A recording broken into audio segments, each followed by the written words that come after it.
do meu senhor, o rei, que determinou a vossa comida e a vossa bebida, porque veria ele os vossos rostos mais tristes do que os jovens que são vossos iguais? Assim arriscarei a minha cabeça para com o rei. Então disse Daniel ao despenseiro, a quem o chefe dos eunucos lhe havia constituído sobre Daniel, Ananias, Misael e Azarias: experimenta, peço-te aos teus servos 10 dias, fazendo que nos deem legumes a comer e água a beber. Então se veja diante de ti a nossa aparência e a aparência dos jovens que comem a porção do manjar do rei, e conforme vires, te ajas com os teus servos. E ele conveio nisso e experimentou 10 dias. E ao fim dos 10 dias, pareceram os seus semblantes melhores. Eles estavam mais gordos do que todos os jovens que comiam a porção do manjar do rei. Desta sorte, o despenseiro tirou a porção do manjar deles e o vinho que deviam beber, e lhes dava legumes. Ora, e esses 4 jovens Deus deu conhecimento e inteligência em todas as letras e sabedoria, mas a Daniel deu entendimento em toda a visão e sonhos. E ao fim dos dias em que o rei tinha dito que os trouxesse, o chefe dos eunucos os trouxe diante de Nabucodonosor. E eu digo amém.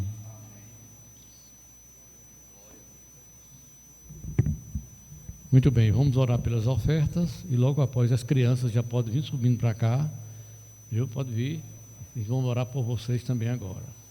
Irmão João, orando em nome de Jesus.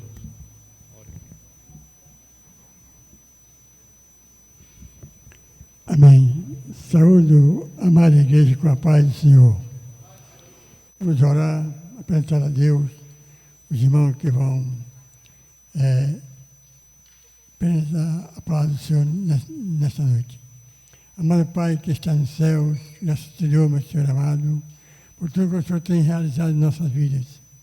Eu estou aqui, meu Pai celestial, para te agradecer por tudo que o Senhor tem feito nas nossas vidas. Abençoa as crianças que vão neste momento orar e que o Senhor esteja presente na oração, no canto das crianças, para a glória do teu santo e maravilhoso nome. Eu aqui te agradeço em tudo. Amém. Amém.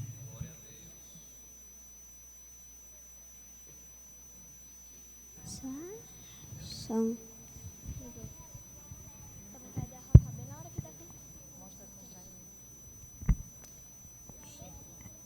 Ligou. Não ligou. Som. Som.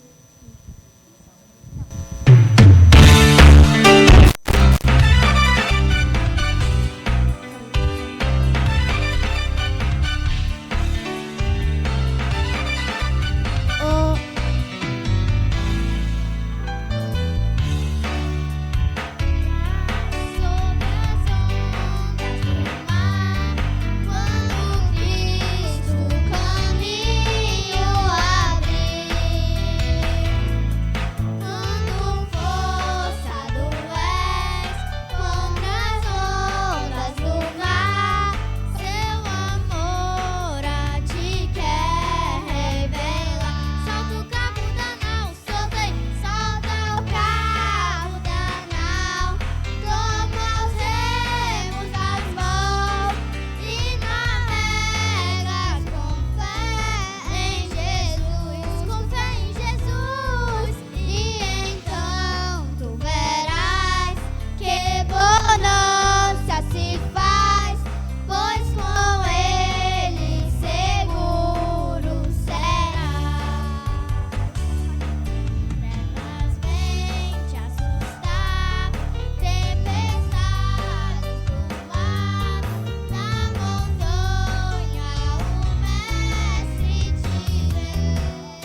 Glória a Jesus, muito obrigado, crianças. Deus abençoe vocês e a seus pais também.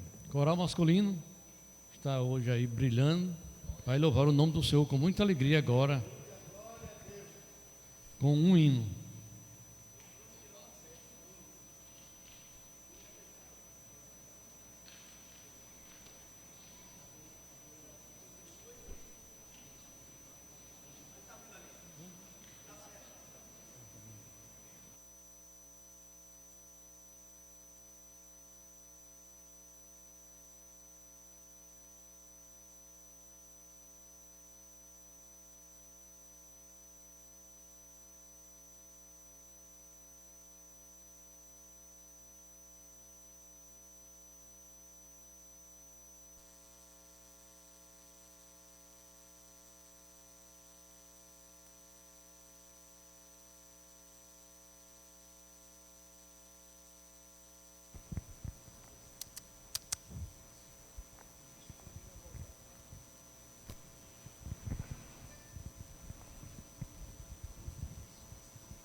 Nós, aleluia, daremos a Cristo, quando o vemos nas nuvens voltar, de esplendor e de glória vestido, seus escolhidos vai arrebatar. Cristo Jesus logo vai voltar.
Sobre a terra por todos o Rei.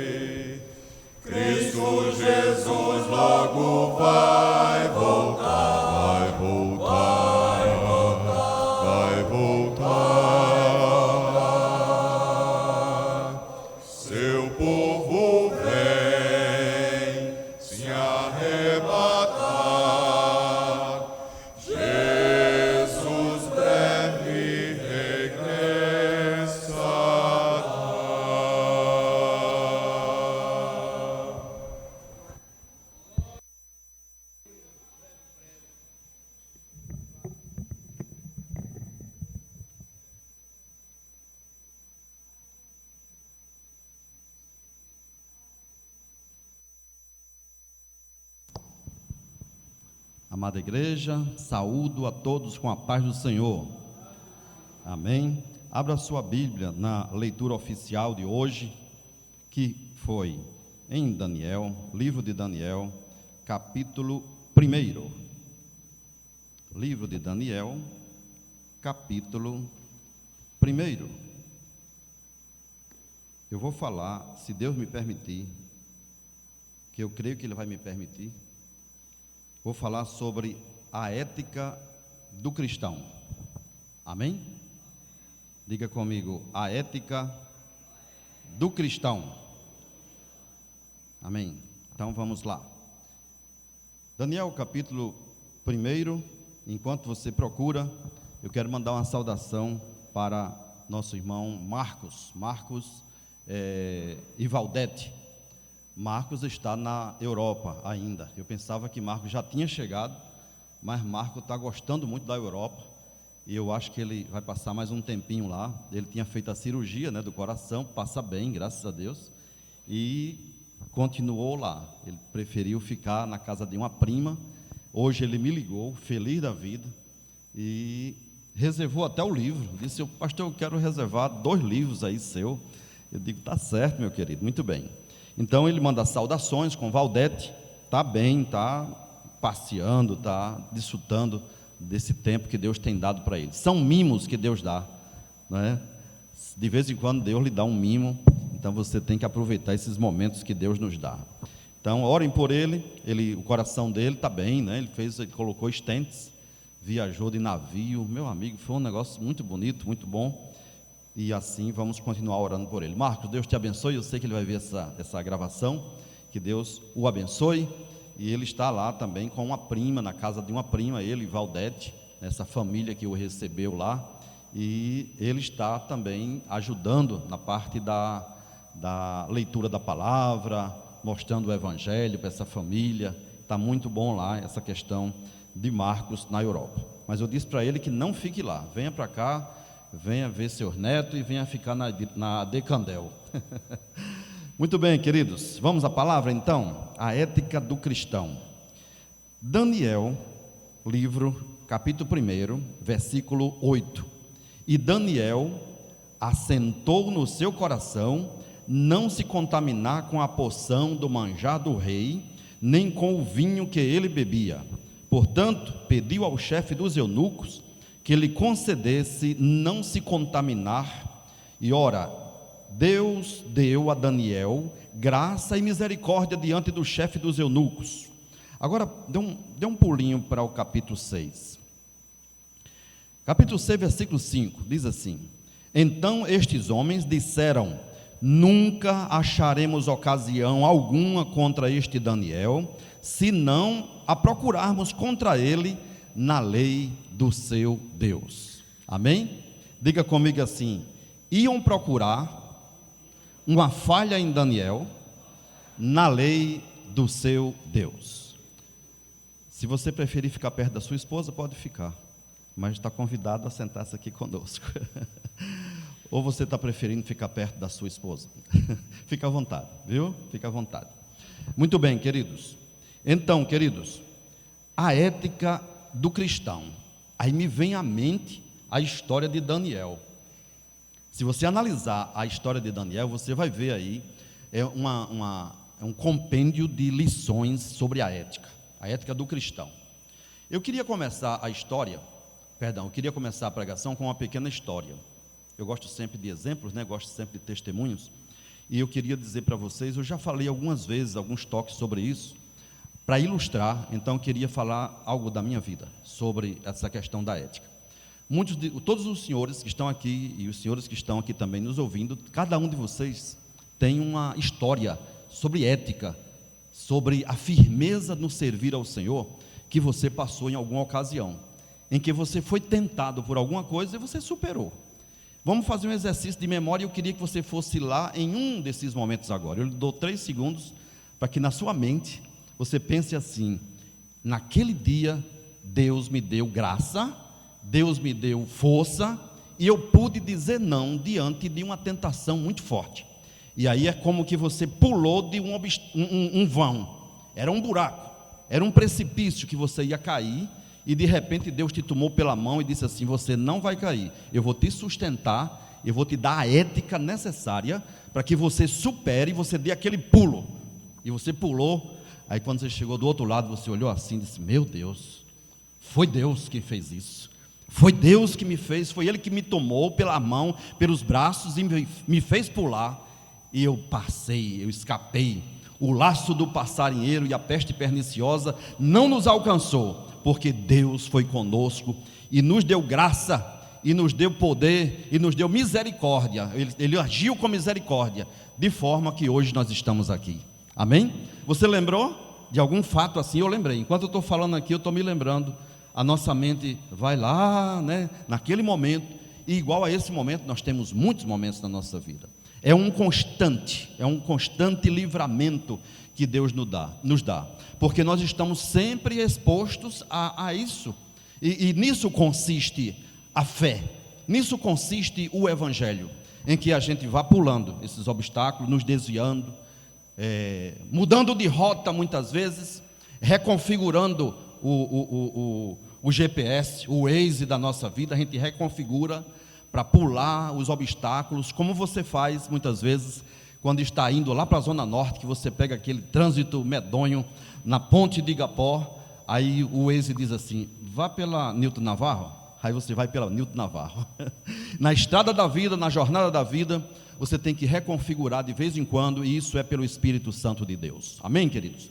Então, Daniel, ele estava sendo tentado, ele estava sendo provado, e eu quero falar dessa historiazinha, o que eu chamo de storytelling, né, para os que trabalham com a oratória. Seguinte, vocês sabem que eu trabalhei na Petrobras, isso aí é notório, vocês conhecem a história, só que lá eu trabalhei com contratos, de parada de manutenção, contratos caríssimos, contratos de valores altos, e eu era fiscal, ora eu era gerente em algum momento. Tem duas figuras importantes num contrato lá, que é o gerente e o fiscal, tá?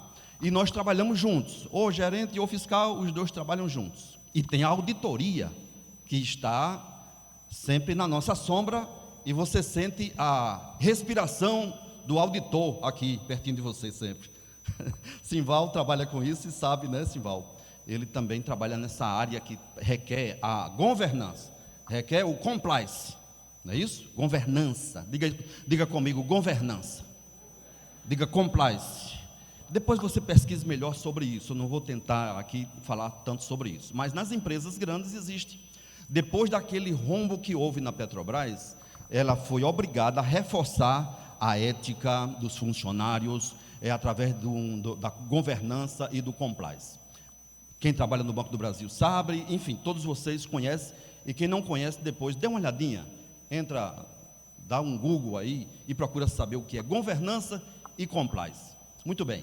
Então, queridos, eu fui treinado por isso, devido a trabalhar nessa área e também pelo fato de ser cristão, desde menino, desde criança. Meu pai, muito estrito na ética, muito estrito. A minha mãe nem se fala, os dois. Então, filho, cuidado. Vai comprar o pão, me dá o troco. 5 centavos, me dá o troco.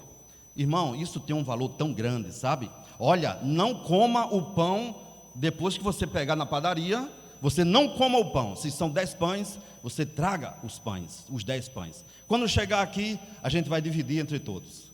Irmão, você sentiu o cheiro do pão quente. Você, menino, vai na padaria.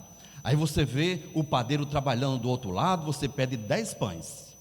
Aí você pensa assim 2 vezes, como ou não como? No caminho, eu pego um pãozinho quentinho desse, ou não? Aí minha mãe me prevenia, não coma o pão. Então eu fui ensinado nesse regime, estrito, Caxias para alguns, militar talvez para alguns, tudo bem. Então não minta, não roube, não mate, não brigue na rua. Infelizmente eu tive que brigar na rua em alguns momentos com alguns colegas. E aí, então, talvez esse princípio ético eu tive que romper, porque foi em defesa própria, ou então em defesa de outrem. Aí os advogados sabem o que é isso. E eu tive que brigar em defesa do meu irmão. Aí eu tive que brigar com o menino, mas não era o princípio que a mãe ensinava. De forma, queridos, que chego na Petrobras com esses valores, com esses princípios. Para reforçar, aí a Petrobras me manda para a UP, Universidade de Petrobras, para estudar, para fazer cursos sobre ética, sobre cidadania, sobre governança, sobre compliance, e sempre estava sendo treinado sobre isso. Não somente eu, mas os funcionários da Petrobras. E às vezes, ainda os cursos institucionais, que não ia para lá, mas tinha que entrar na internet para fazer o curso, e depois fechar o curso, e fazer a prova, e tirar a nota 10. Era esse o sistema. E de vez em quando, então, chegava o auditor de surpresa. Me dá o contrato que eu quero ver. Não avisava, olha, eu estou indo aí. Não, a pasta do contrato, a física, papel, e a virtual, tinha que estar ok. Então, eu sempre estava muito policiado, autopoliciado, uma autocobrança em cima de mim, porque, primeiro, princípio ético. Depois, diante de Deus, eu tinha que prestar conta. E depois, diante dos homens. Então, não tem como, você tem que andar na linha. E graças a Deus, é isso que eu quero lhes dizer nesta noite, que nunca um auditor chegou no meu contrato, que eu fiscalizava ou gerenciava, para encontrar uma falha assim. Para ele não ir de mãos abanando, ele dizia assim, olha, aquele documento, bote na pasta.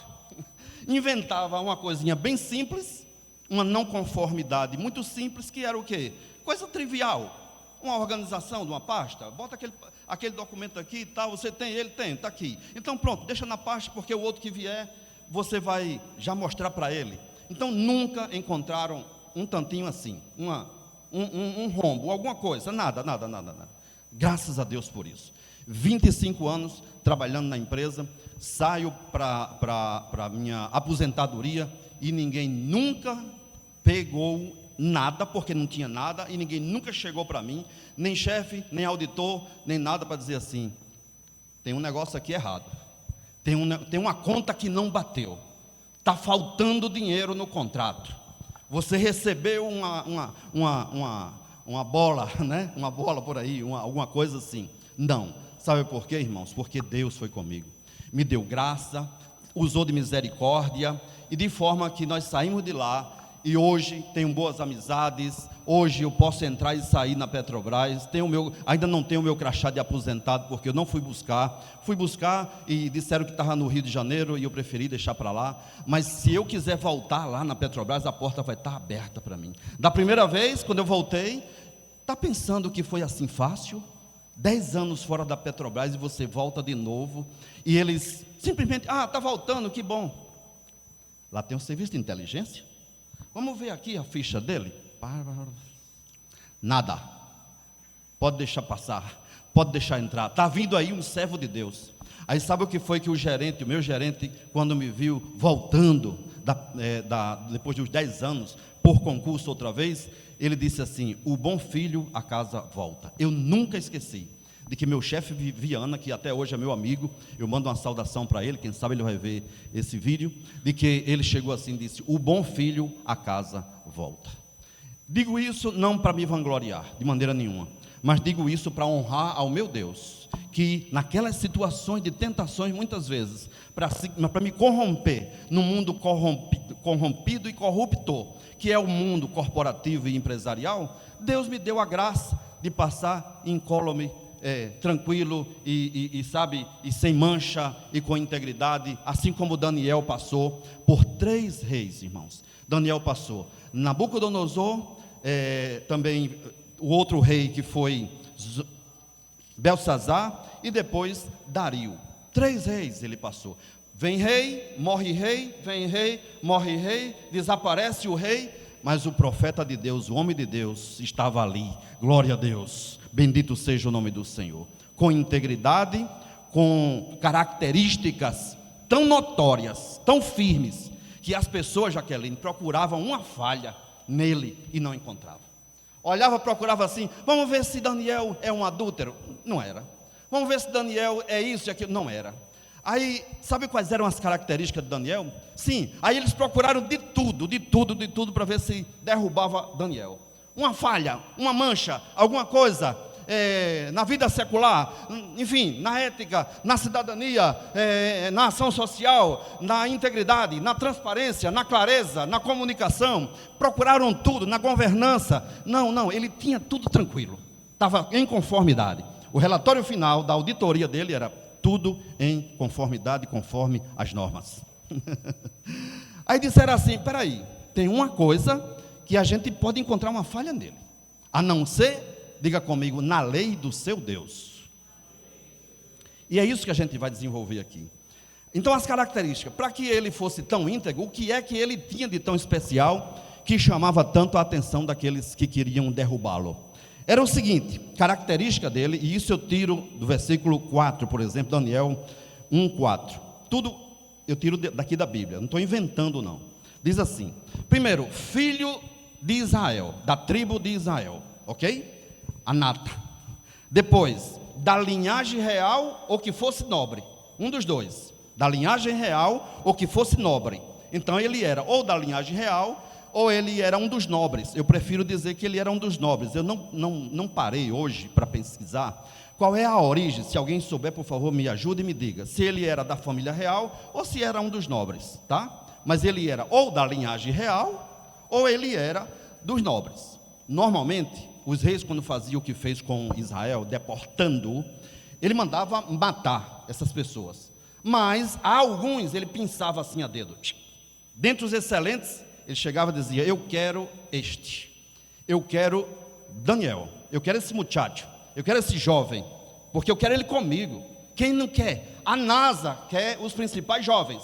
Os Estados Unidos pegam brasileiros, pegam tailandeses, pegam colombianos, pegam a nata. QI elevadíssimo, só a nata, ok? E assim fez também Nabucodonosor. Eu quero Daniel, eu quero um da qualidade de Daniel. As características, filho de Israel, da linhagem real ou nobre, não defeito, sem defeito, formoso de parecer, instruído em toda sabedoria e ciência. Meu amigo, se nós passássemos esse crivo aqui por nós, eu já seria reprovado aqui, aonde? Formoso de parecer, eu não passaria nisso daqui. Então, instruído em toda sabedoria, ciência, entendido no conhecimento, habilidade para viver no palácio real, ensinável, ou seja, que fosse capaz de estudar e aprender conforme a cultura dos caldeus. 7 características que ele tinha, que, meu amigo, para você conseguir essas características, mas ele tinha. Diga comigo, pela graça de Deus ele tinha. No versículo 17, capítulo 1, 17, vamos lá para a gente ver uma outra característica de Daniel, muito importante. Eu creio que é o versículo 17. Pronto, aqui está. Diz assim, ora, a estes 4, os amigos, né, Daniel e mais 3, Deus deu conhecimento e inteligência em todas as letras. Tem mais essa, sabedoria. Aí tem um diferencial em Daniel. Qual é o diferencial de Daniel? Mas a Daniel deu entendimento em toda visão e sonhos. Aleluia. Ele via mais além. Ele via o que Deus queria mostrar, é verdade, visões espirituais. Mas ele também era um sonhador. Ele tinha sonhos. Deus mostrava planos para ele em visão e em sonho. Diga comigo, eu tenho que ter visão e eu tenho que sonhar. Diga comigo, visão e sonho. Eu aprendo nesta noite. Se alguém não quiser pegar, eu pego para mim. Eu tenho certeza que você está pegando. Eu tenho certeza que Deus está lhe dando essa visão, esse entendimento. Eu quero ter visão. Existem homens de visão que dividem. Mas existem homens e mulheres que têm a visão de Deus. Sonhos de Deus. Revelação de Deus. Você está dormindo assim e Deus dá um sonho. Você acorda e Deus dá um plano. Deus dá uma dica para você. Resolve assim. Era assim que Daniel. E quando alguém tinha um sonho, ora irmãos, ninguém nem contava o sonho para ele. Dizia assim, me diga o que eu sonhei. Eu quero chegar a esse nível. Quem quer chegar a esse nível aqui de vocês? Me diga o que foi que eu sonhei. Aí você diz assim, me dê uma dica pelo menos. Mas não tinha dica para ele. Era assim, me diga Se você acertar bem, se você não acertar, você morre. E Deus deu a revelação para ele, e Deus deu a sabedoria, Deus deu a revelação do sonho, porque era um homem de visão e um homem de sonho. Então essas eram as características de Daniel.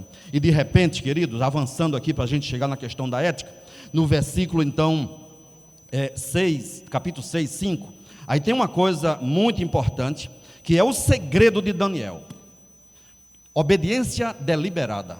Você sabe o que é isso? Deixa eu me explicar melhor, porque eu aprendi na Venezuela que quando alguém não aprende algo, não é porque a pessoa tenha dificuldade, é porque eu não me fiz explicar melhor. Vê a diferença? Eu fui a uma reunião recente e alguém disse assim: você entendeu? Eu fiquei assim meio que humilhado, sabe? Não é que entendeu, eu expliquei bem. Será que eu consegui chegar a explicar o meu pensamento? Aí sim, é questão de eu trazer para mim a responsabilidade do ensino. Se o aluno não entendeu, a falha não está no aluno, está no professor. A menos que seja um aluno que, sabe, que não quer mesmo aprender. Mas eu aprendo que nós temos que ensinar bem as coisas. Então veja só, vamos ver então essa questão de Daniel com relação à ética. A questão da obediência deliberada. Eu não quero que você levante a mão, mas você sabe disso, de alguma forma você sabe o que é a obediência deliberada, e a gente vai aprender melhor sobre isso hoje. Então estes homens disseram: nunca acharemos ocasião contra este Deus, este Daniel, se não procurarmos na lei do seu Deus. Agora eu quero voltar aqui para o capítulo 1, quando diz que ele assentou no seu coração, versículo 8, 1:8, diz assim: Daniel assentou no seu coração não se contaminar com a porção do manjar do rei, nem o vinho que ele bebia. Portanto, pediu ao chefe dos eunucos que lhe concedesse não se contaminar. Diga comigo assim: ele assentou no seu coração o não. Diga, o não. Assentou no seu coração o não. Não foi o sim, foi o não. Ele se predispôs, ele se preparou já para o não. Quando chegasse a tentação, ele já estaria com o não pré-formatado, assimilado, absorvido no seu eu, no seu coração, na sua mente, encharcado do não, para dizer não à tentação. Isso é obediência deliberada. Você se predispõe já. E se eu for tentado na área tal, eu vou dizer o quê? Não. Já diz logo para você mesmo. E aí quando for tentado, já está o não na boca, na ponta da língua. Quando o rei chegar com o manjar dele, eu vou dizer o quê? Já está na ponta da língua, está no meu coração. Eu assentei no meu coração, nem vinho, nem a comida do rei. Ora, irmão, você sabe o que é a comida do rei? Aquele prato que tem lá no Sal e Brasa, aquela comida gostosa, aquela mesa que tem ali, não chega a amarrar a chuteira. Opa, aqui ninguém joga bola, é outro termo que eu vou usar. Então, não chega a amarrar a bola, a chuteira, do que era o manjar do rei. Pense num vinho que tem aí. Aqui ninguém toma vinho, graças a Deus, ninguém sabe o nome de vinho. Mas quando você não era crente, qual era o vinho que você tomava? Aí pense nisso. Um vinho, né, curtido, antigo, etc, etc, etc. Pronto, pense nesse vinho. O que o rei ia oferecer, dava de capote nesse vinho. E ele disse assim: quando ele me oferecer, eu não vou tomar. Quando me puserem à mesa, cheio de iguarias, cheio de manjares, cheio de tudo, eu não vou tomar. Não vou comer, não vou participar. Eu não vou entrar na fila. Eu não vou pegar meu prato. Sequer eu vou pegar meu prato. Porque ele estava determinado no seu coração, através da obediência deliberada, ele deliberou já. Não. Agora traga esse manjar do rei, e traga esse vinho do rei, para as ofertas do mundo, qualquer que seja a oferta aí. Aí eu tenho que estar preparado, irmãos amados, para esse momento. Para esse momento, em qualquer que seja a situação, o manjar que vier, aí eu tenho que estar preparado e dizer o quê? Diga comigo, não. Diga comigo, faça assim, você diz não. Não. Não. Isso é obediência deliberada. Aí Daniel tinha essa grande característica. Além de tudo isso que eu falei, ele era um servo de Deus, temente a Deus, ético. tinha uma ética, não cristã, porque Cristo não havia nascido, mas uma ética divina. E ninguém chegou para Daniel para dizer assim: olha, não, rejeite. Ele não teve um instrutor, ele era entendido nas letras, ele era entendido, mas ele não assistia à igreja, ele não era de igreja. Hoje não está dizendo assim, né? Você é de igreja? Você tem um pastor? Ele não tinha um pastor, ele não tinha um mentor, ele não tinha um assessor, ele tinha a presença de Deus no seu coração. Ele não congregava, ele não tinha círculo de oração. Hoje nós temos círculo de oração, culto começa de manhã, terça-feira, culto matutino, opção 1, consagração de manhã, círculo de oração de tarde, culto de oração de noite. Ele não tinha essas coisas, ele não tinha terça-feira de oração, ele não tinha quinta-feira, um dia como hoje, onde o pastor ou os pastores da Assembleia de Deus, todos eles hoje, em Natal pelo menos, estão pregando e ensinando. Ele não tinha isso, ele não tinha um culto dominical, quando, digamos, falhou a semana todinha, não pôde vir, aconteceu algo, aí ele poderia ir a um culto dominical, para aprender a palavra. Mas sabe quem ensinou a ele? Primeiro, a predisposição em aprender. Era um homem ensinável, ensinável na ética, ensinável naquilo que Deus queria ensinar para ele. De forma que Daniel é um exemplo de ética, é um exemplo para todos nós, de ética, de governança, de integridade, de ética, enfim, vou lhe falar agora. Em primeiro lugar, um homem íntegro, tal qual Jó, a integridade de Daniel. De forma que o salmista diz assim, com relação à integridade: é ser íntegro, ser completo, que não se encontre falha, integridade, inteiro, coração dedicado inteiramente para Deus, vamos dizer assim, através da palavra. A integridade é a base da vida do servo de Deus. Diga: a integridade é a base da minha vida. Diga: se eu não for íntegro, eu vou errar. Se eu não predispuser no meu coração para ser íntegro, eu vou errar, eu vou falhar. Falharemos em algum momento, sim, porque somos humanos. Mas aquele que predispõe no seu coração, assenta no seu coração não errar, ele vai errar menos. Concorda comigo? Ele vai errar menos, porque enquanto humanos nós erraremos em algum momento, em alguma situação, mas aquele é diferente daquele que não assenta no seu coração, porque o que assenta, ele já vai predisposto a dizer não. Agora aquele que não assenta, ele vai de peito aberto para a guerra, para a batalha, e para uma bala pegar é bem facilzinho, e para uma flechada pegar é bem facilzinho, e para que o inimigo lace é bem facilzinho, porque muitos, além de não dizer não, ainda brinca com o sim, ainda flerta, que é o pior, é isso, é o flertar. Às vezes eu fico muito preocupado, quando, não aqui, mas uma vez eu fui à Boa Vista com a Auxiliadora, e um irmão estava no elevador, entrou uma senhora, e ele começou a brincar, uma brincadeirazinha, sabe, que não convém para um casado. Isso é flertar com o pecado, diferente de Daniel, estava blindado. Opa, freio de mão puxado, eu tenho minha ética, eu tenho minhas barreiras de proteção, eu tenho que ter, diga comigo, eu tenho que ter barreiras de proteção. A gente não pode jogar tudo para Deus. Deus faz a parte dele e ele tem poder para livrar-nos, mas aí tem a questão do livre-arbítrio, a questão da barreira que eu tenho que estabelecer, barreiras de proteção, e isso faz parte da ética. Então, dentro da ética está a palavra, nossa regra de fé e prática. A palavra mesmo diz assim: lâmpada para os meus pés é a tua palavra, e luz para o meu caminho. Como eu tenho que falar outros tópicos, vamos pulando aqui. Moral e a ética. A moral e a ética. A moral e a ética faz parte da base também para o cristão que almeja o sucesso na sua missão vocacional. A moral e a ética faz parte da vida do cristão que almeja ter sucesso. Se você quiser ter sucesso, você tem que ter moral e ética.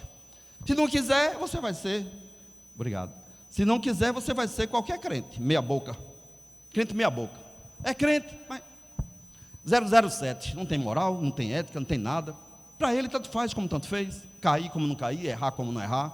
Então a moral e a ética faz parte. Então imagine aí um servo de Deus que em momentos de solidão, quando ninguém o observa, mesmo assim, ele tem a chama da integridade, da ética e da moral acesa no seu coração. Ninguém está vendo, porque, irmão, ser crente aqui dentro é muito bom. Eu estou vendo, os diáconos estão vendo, você mesmo está aqui acompanhado. Ser crente em casa enquanto a esposa está vendo, beleza, 100%. Agora viaje sozinho, esteja só, aí é que você prova que nós somos crentes, cristãos, e temos moral, e temos ética, e temos um compromisso com Deus, sobretudo, e temos algo a perder. Nós temos algo a perder. Aquele eu acho que é de Macedo, né? Ele escreveu um livro, Nada a Perder. Eu digo assim, nós temos o que perder. Diga, eu tenho o que perder. Eu tenho que viver como alguém que tem o que perder. Nós temos a salvação, nós temos a comunhão com Deus. Nós temos uma imagem que foi criada, que chegamos a imagem social, o testemunho, que nós construímos. Você tem esse testemunho, que você construiu ao longo da sua vida, de moral, de ética. Então, se você não tiver essa moral sempre e vigiando com relação a isso, será facilmente manchado esse testemunho, não é? Então, Paulo disse assim com relação a isso, quanto a moral e a ética. Paulo disse assim, em 2 Coríntios 5, do 9 até o 10, 2 versículos: nos esforçamos para ser agradáveis, quer presentes, quer ausentes, porque todos devemos comparecer ante o tribunal de Cristo, para que cada um receba segundo o que tiver feito, por meio do corpo, ou bem ou mal. Então essa ética nos será cobrada. Talvez o pastor não cobre, talvez a mãe não cobre, o pai não vai cobrar, o avô não vai, ninguém vai cobrar. Mas um dia nós compareceremos diante do tribunal de Cristo para render contas ao Senhor. E aí, por isso que eu disse a vocês no início, foi princípio ensinado pela minha mãe, princípio ensinado pela Petrobras, mas também, sobretudo, compromisso com Papai do Céu. Porque o auditor podia deixar passar algo, meu pai podia deixar passar algo, mas no crivo de Deus, no filtro de Deus, na auditoria geral, na auditoria do Senhor, não passamos. Diz a palavra, horrenda coisa é cair nas mãos de Deus vivo. E eu estou dizendo isso para você, e de repente você está dizendo, pastor, está doendo. Mas é para doer mesmo, porque está doendo em mim também. Sabe, isso me traz um peso de responsabilidade tão grande, vocês não imaginam. Eu chegar aqui e falar isso para vocês, porque antes de eu falar isso para vocês, eu tenho que falar para mim mesmo. E eu estou falando para mim mesmo, o Espírito Santo está falando para mim mesmo. Se você não pegar, eu estou pegando para mim. Eu estou pegando para mim também. Quem está pegando aqui? Amém? Está recebendo. Estamos recebendo. Deixa eu tomar um copo d'água aqui um pouquinho, enquanto você glorifica. Glória a Deus. Diga, está doendo, mas está bom. Está doendo, papai, mas está bom. O chicote está doendo aí, mas está bom. Ele sabe bater. Ele bate na medida certa, com misericórdia, com azeite. Ele passa o bálsamo dele e ele torna a mensagem gostosa. Não espere um Takayama nesta noite. Não espere uma Jaqueline Gomes pregando aqui nesta noite. Espere Eliezer. Deus tem seus vasos, Deus tem suas ferramentas, como disse Fabinho, Deus tem cada ferramenta, né? E eu sou uma delas no estilo de Eliezer, tá bom? Mas vamos lá, vamos aprendendo aqui, porque eu também estou gostando. A honestidade é outro princípio importante sobre a governança. A honestidade, ser honesto. A honestidade é uma ferramenta essencial para o servo de Deus conquistar a confiança daqueles que o cercam. Se você for honesto, as pessoas vão acreditar em você. Agora, se você for desonesto, as pessoas não vão acreditar em você. Você dizia uma coisa e não cumprir, é terrível isso. Afirma uma coisa, mas não cumpre. Age com desonestidade, digamos, né? O desonesto age com desonestidade com alguém, então, não, vai querer tirar proveito de alguém, do sentimento alheio, não, isso é desonestidade. Então, queridos, a honestidade contribui muito para fortalecer a reputação. Diga comigo, pessoal, a honestidade contribui para a reputação. Diga a palavra reputação, por favor. Reputação. Faz tempo que eu não ouço essa palavra aqui no púlpito dessa igreja. Reputação. Nós temos uma reputação e temos que velar por ela. Nós temos uma imagem que foi criada, eu digo assim, foi formada foi sedimentada ao longo dos anos. As pessoas olham para mim assim e dizem: Eliezer, é assim. Pedro Miguel, me permita, Pedro, é assim. Homem de Deus. Aí olham para Tácito, tem uma reputação, Tácito. Um homem íntegro, prudente, casado, nunca deu trabalho na igreja. Homem de Deus, é a reputação dele. Josadac, um homem tranquilo, honesto, íntegro, marido de uma só mulher, de Daílma, íntegro, reputação. Ele tem uma reputação, você também tem uma reputação. E eu tenho que velar, nós temos que velar. Diga, bata no peito assim, por favor. Eu tenho que velar pela minha reputação. Não vai ser o irmão que vai velar pela sua reputação. Pelo contrário, o irmão pode dedurar você. É o contrário. Nós temos que velar, eu tenho que velar. Nós somos vasos de barro, carregamos conosco o bom perfume de Cristo. É como se fosse um cristal. Nós somos como um cristal, carregando o bom perfume de Cristo.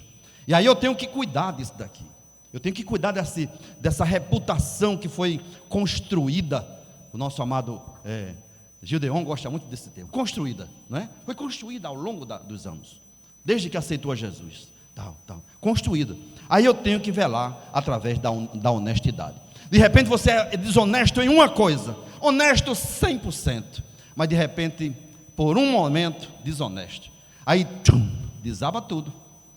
E quando alguém pega esse testemunho e vai lá para a montanha, como se fosse uma montanha, e joga o teu testemunho para a plateia, meu irmão, depois para juntar, para você dizer que tem razão, é terrível. Diga: Senhor, me protege pelo Espírito Santo. Diga bem forte, mas diga de coração. Eu não vou fazer com que você diga nada errado, não. Eu vou pedir proteção de Deus. Você vai pedir proteção de Deus agora. Diga: Senhor, protege a minha reputação, me ajuda na minha reputação. Senhor, não permita que ninguém venha detratar a minha reputação. Diga: Senhor, cala a boca do inimigo. Diga: Senhor, amarra a língua de quem está falando mal. Senhor, guarda a minha reputação, me ajuda a guardar a minha reputação. Tenha misericórdia de nós, Senhor, em nome de Jesus. Amém? Irmão, eu tenho que correr, eu tenho 15 minutos, tem um bocado de coisa boa aqui. Transparência é outro ponto importante. A transparência é como um raio de sol que penetra nas profundezas da alma. É você ser transparente, não tem nada a ocultar, nada a guardar, sabe? Tem pessoas que, sabe, você percebe que, não é aqui não, em Candelária, você conversa com a pessoa e ela tem algo escondido. Você percebe que não é aquilo que ela está dizendo. Mão no bolso, muitas vezes. As psicólogas e os psiquiatras, os psicólogos mandavam fazer desenho muitas vezes, né? Aí a pessoa coloca a mão no bolso. Nada contra quem usa a mão no bolso, mas é como se tivesse todo o tempo com algo escondido, não é? Então, a transparência é ser transparente. Conta a tua vida, fala da tua vida, fala das tuas fragilidades. De vez em quando eu chego aqui e conto uma fragilidade minha, para que você perceba que eu não sou o santo dos santos, o santarrão, a última frescolita. A última frescolita é um refrigerante da Venezuela. A última Coca-Cola gelada do deserto, no que tange à integridade, à moral, à ética. Não, Jesus era assim. Jesus era assim. Nós estamos tentando chegar no padrão de Cristo. Levanta a sua mão e diga: Deus, me ajuda a chegar no padrão ético de Cristo. Então, a transparência, essa postura íntegra, gera confiança, fortalece os laços de união e contribui para a construção de um ambiente ministerial saudável e próspero. No caso dos ministros, no caso das nossas vidas, uma vida saudável. As pessoas confiam e dizem assim: fulano é transparente, fulana é confiável, eu confio naquela pessoa, aposta nela, faz um contrato com ela e diz assim: eu tenho certeza que ainda que ele tiver perda, ele vai cumprir com o contrato dele. Ele deu uma palavra, se deu uma palavra, ele vai cumprir com a palavra dele. Muito bem. Então, santidade e pureza, outro ponto importante na questão da transparência, da gestão da ética cristã, ok? Na governança da minha vida. Diga: eu tenho que governar bem a minha vida. Deus lhe deu o poder de governar a sua vida.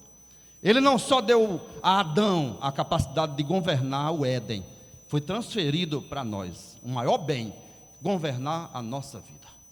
Ele deu isso daí. E isso é livre-arbítrio, capacidade de decidir, administrar a nossa vida com governança, com poder. Nós temos esse poder dado por Deus. Aí você diz, e o Espírito Santo onde fica? Claro, não estou isentando o Espírito Santo, pelo amor de Deus. Nós somos templo e morada do Espírito Santo de Deus. Existe a parcela que cabe ao Espírito Santo de Deus, mas existe uma parcela humana, concorda comigo? Existe uma parcela humana que eu tenho que fazer. Dependo de Deus todo o tempo. Sou dependente, 100%, Deus. Se não for Deus na minha vida, misericórdia. Mas existe uma parte que compete a Eliezer. Existe essa parte cristã, existe essa parte humana, que se eu não gerir bem, eu vou me dar mal. Então eu tenho que cuidar disso aí. Santidade e pureza. É Deus que me santifica através de Cristo e do sangue dele. Mas eu tenho que ter iniciativa de me santificar. Se eu não quiser, se você não quiser, você não será santificado. Porque é opcional. Ou eu aceito ou não. Ou eu quero ou não quero. Mas você quer. Quem quer? Glória a Deus. Está usando bem o livre-arbítrio. Ser puro, a santidade, a busca por uma vida separada do pecado e consagrada para Deus, tem que ser uma constante na nossa vida. Não ao pecado, não ao pecado. Obediência deliberada, todo o tempo. Obediência deliberada. Não. Quando tiver que dizer sim, diz sim. Quando tiver que dizer não, não. Há situações que você tem que dizer sim. O correto é dizer sim.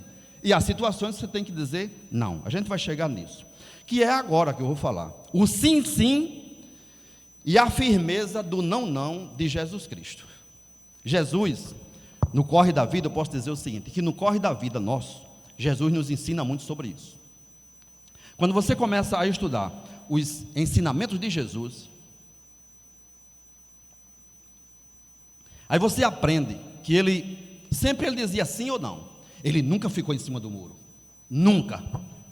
Teve uma vez, eu acho, que ele disse assim, você está dizendo, não foi? Tu dizes, mas ali foi a propósito. Ele não ficou em cima do muro, ali foi a propósito. Ele sabia com quem estava lidando. Ele tinha que responder daquela forma.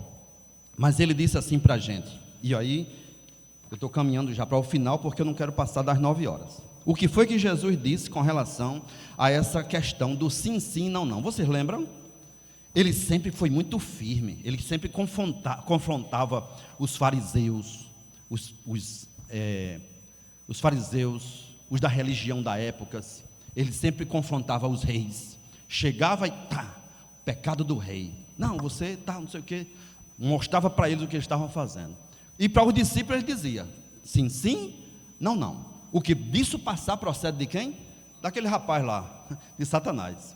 A sua palavra tem que ser sim, sim, não, não. Seja porém o vosso falar sim, sim, não, não, porque o que passa disso é procedência maligna.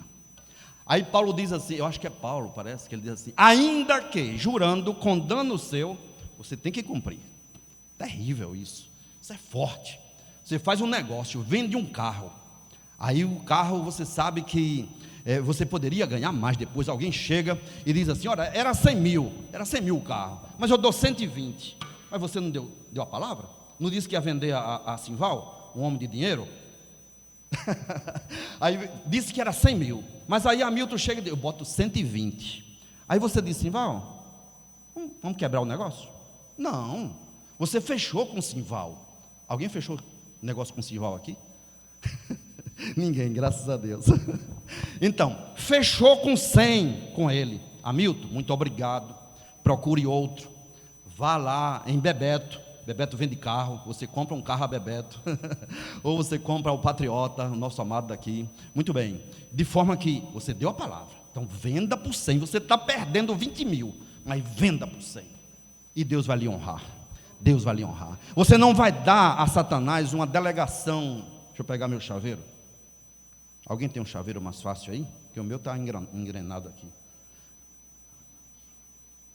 Quando você quebra com ele, você dá uma delegação de poder. O que se chama de autoridade. Você delega a autoridade, sabe? Para Satanás agir na sua vida. Porque você quebrou um princípio de ética. Você quebrou um princípio de governança, de autogovernança. E aí dá a Satanás. Está aí.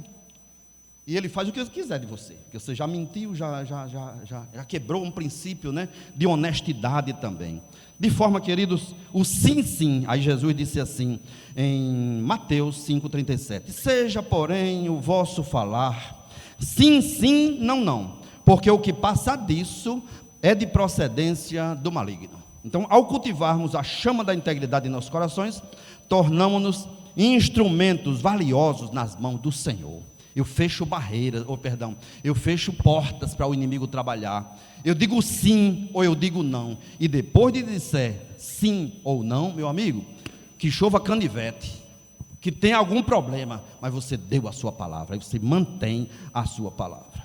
Muito bem, então, amados, dentro desse princípio, estamos falando então sobre ética, governança, ética cristã, e vamos falar um pouquinho, bem rapidinho aqui, eu creio que em 5 minutos, sobre a governança espiritual. Sempre precisamos de uma estrutura de governança bem definida, enraizada em princípios bíblicos.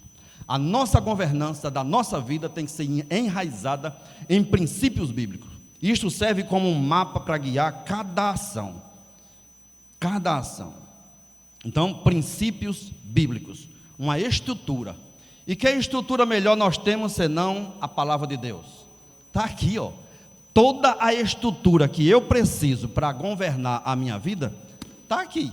Aí eu analiso o que diz a palavra e eu vejo o quão distante eu estou da ética, da governança, da integridade, da transparência, da questão da moral, não é? Da honestidade, enfim. Isto tudo que estamos falando aqui. Eu vou sempre medindo o meu comportamento e a minha maneira de ser com o padrão. Eu tenho um padrão, você tem um padrão.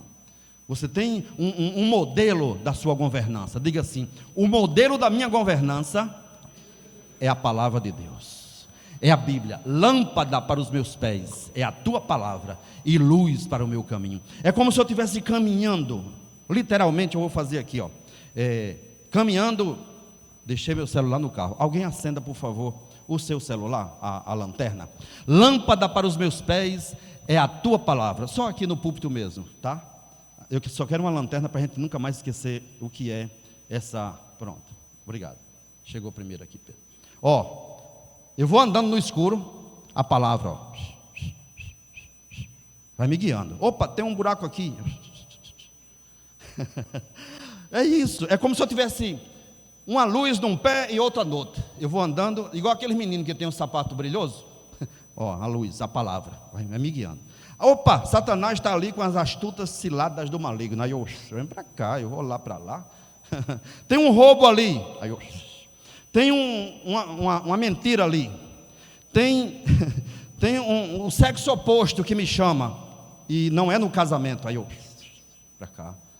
Tem qualquer erro. Tem o erro, de maneira geral. Tem um pecado que tão de perto nos rodeia. Aí eu, opa, Senhor, tem misericórdia, me ajuda. Espírito Santo de Deus, chega para lá.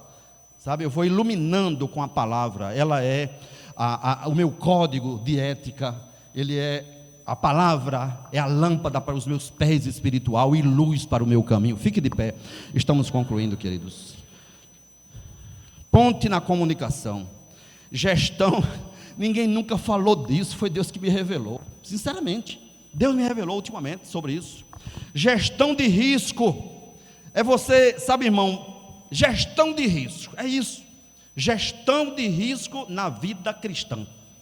É você perceber, é você discernir e dizer, Senhor, me dá o discernimento para eu gerenciar esse risco espiritual. Eu tenho que perceber, porque o que não percebe cai, mas aquele que é avisado, a Bíblia diz assim, o avisado vê o mal e foge, mas o nécio passa por ele e cai.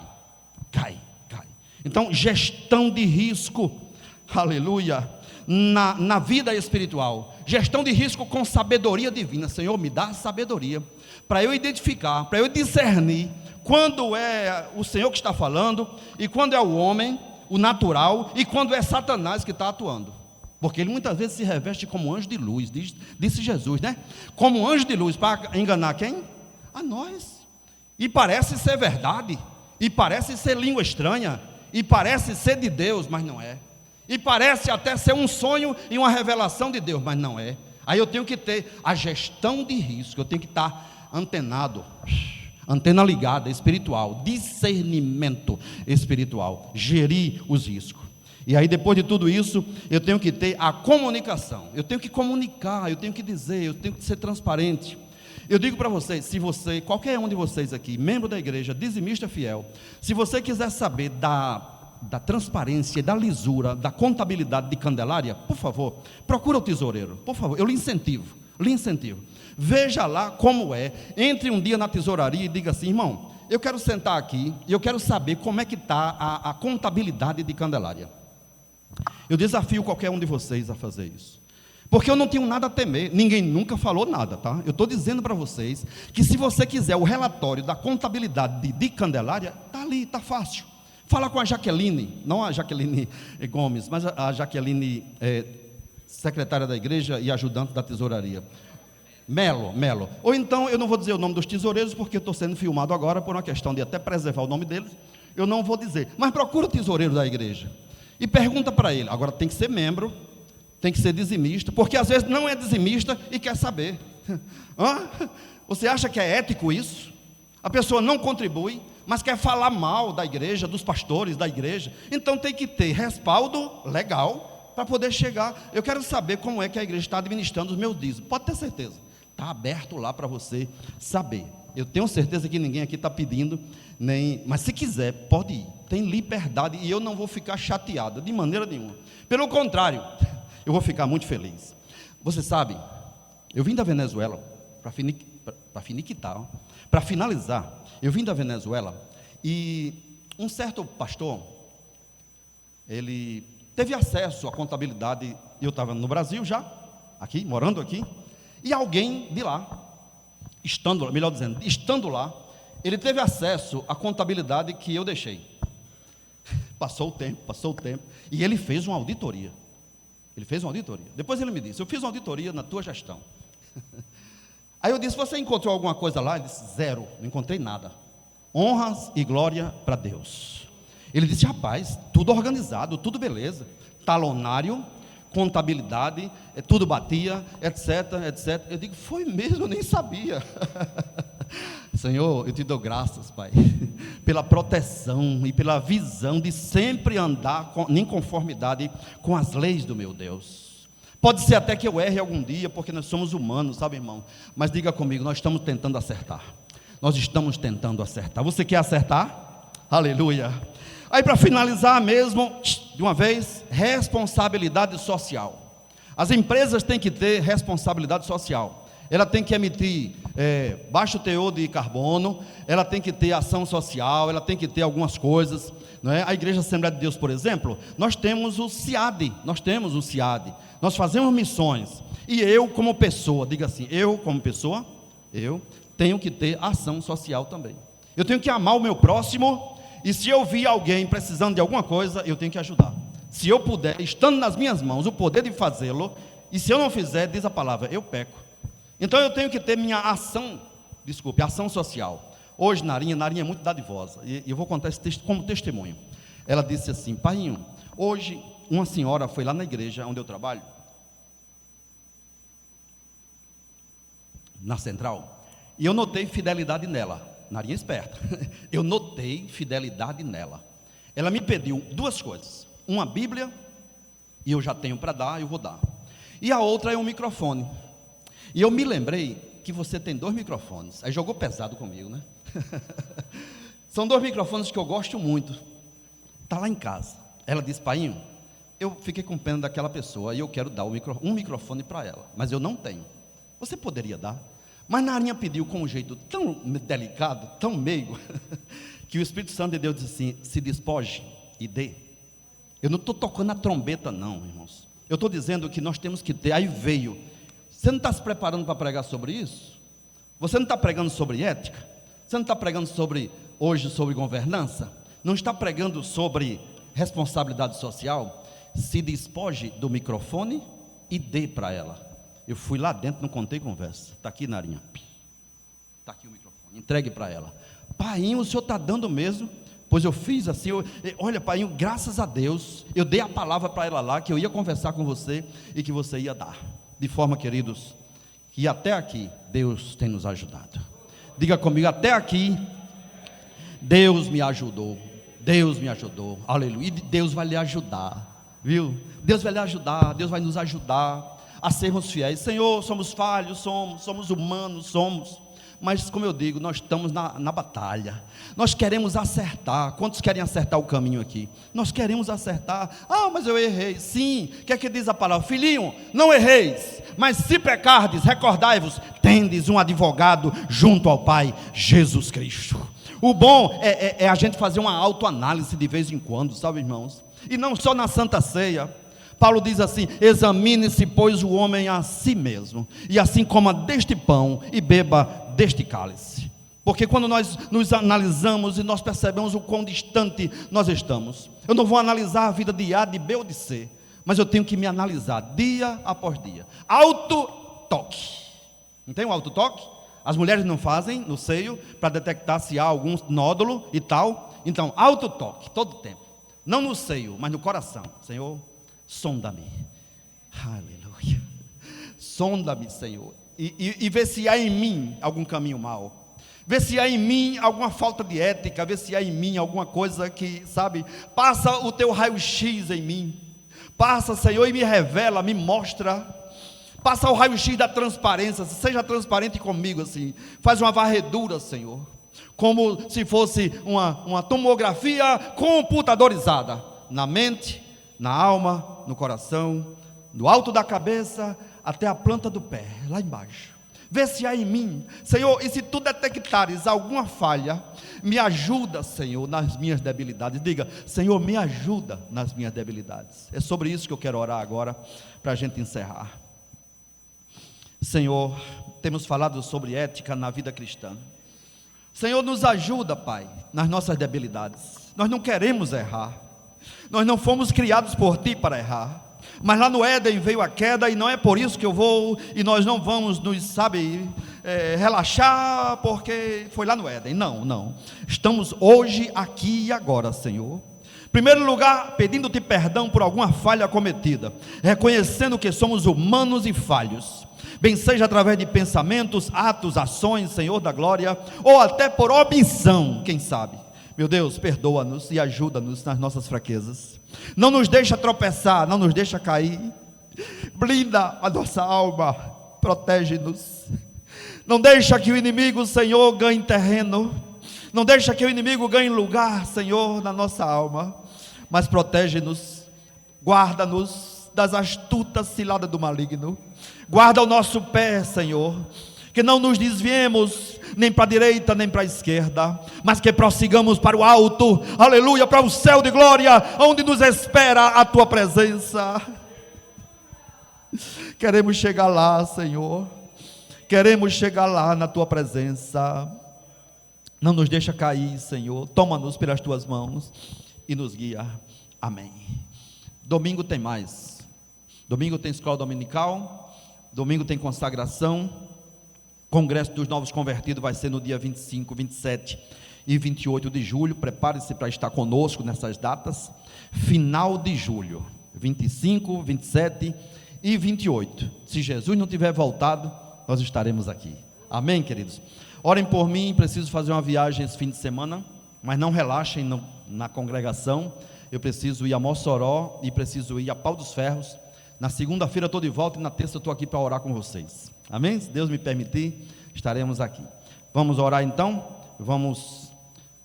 Já oramos, então vamos fazer o seguinte: vamos receber a bênção apostólica. Eu quero, em nome de Jesus, te abençoar, não de mim mesmo, mas em Cristo Jesus, quero te abençoar. Deus, em Cristo Jesus, nós abençoamos o teu povo, Senhor, abençoamos a cada um de nós, e mais uma vez te peço blindagem espiritual e material, Senhor. Guarda-nos, leva-nos para nossas casas. Que a graça do nosso Senhor e Salvador Jesus Cristo, o amor de Deus, nosso eterno Pai, a comunhão e a consolação do Espírito Santo seja com todo o povo de Deus, agora e para sempre. Amém. Boa noite na paz do Senhor.